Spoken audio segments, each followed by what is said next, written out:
په خیرونه دغه ټولو ملګرو دپاره څوک چې وایي پاکستان د ورلډ کپ سفر ختم شو.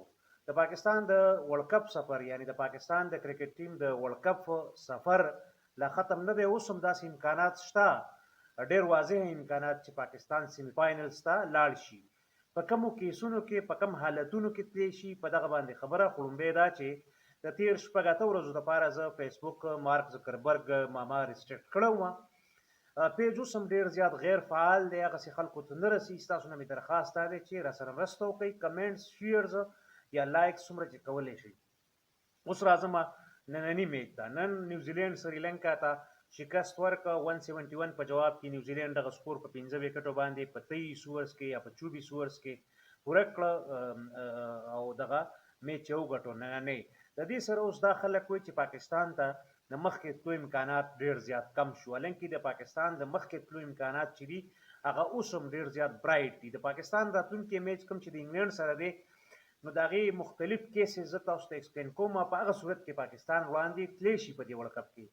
نمبر 1 دا چې پاکستان په 287 رنز باندې دا میچ وګټي، یعنی پاکستان رنز وکړي 300 فرض کو او واپس انګلینډ آوټ کړي په 13 رنز باندې.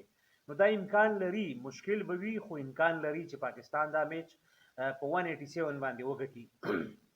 یو دا صورت. یو دا چې پاکستان 400 وکړي او هغوی په 113 باندې آوټ کړي، نو دا بیا ډېر زیاته فیزیبل ده، د دې بیا ډېر زیات امکان دی.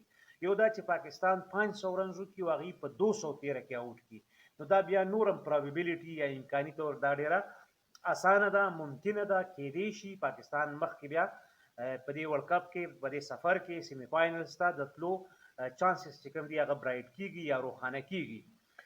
دویم صورت دا دی چې پاکستان مخالف ټیم په 14 رنزونو آوټ کړي، په 14 یا 17 رنزونو آوټ کړي او دغه رنزونه بیا پاکستان په 15 یا 14 باله باندې راوګرځوي، یعنی 284 بالز ورسره پاتې شي.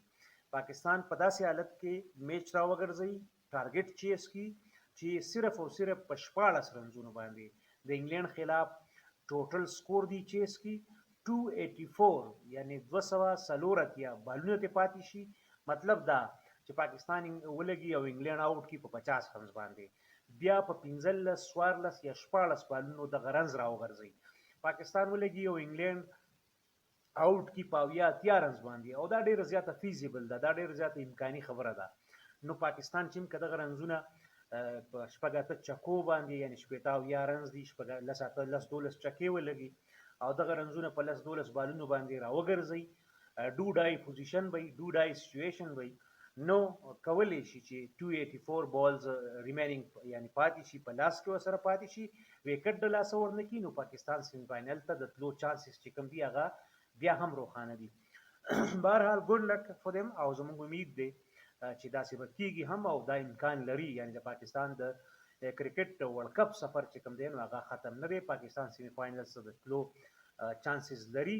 په تلو کې دا چې د پیج په ری اکټیویشن کې، یعنی اوس خو پبلش شوی دی خو په ری اکټیویشن کې راسره مرسته وکړئ او دا ویډیو نورو ملګرو سره شریکه کړئ. کور هم ودان د وخت راکول.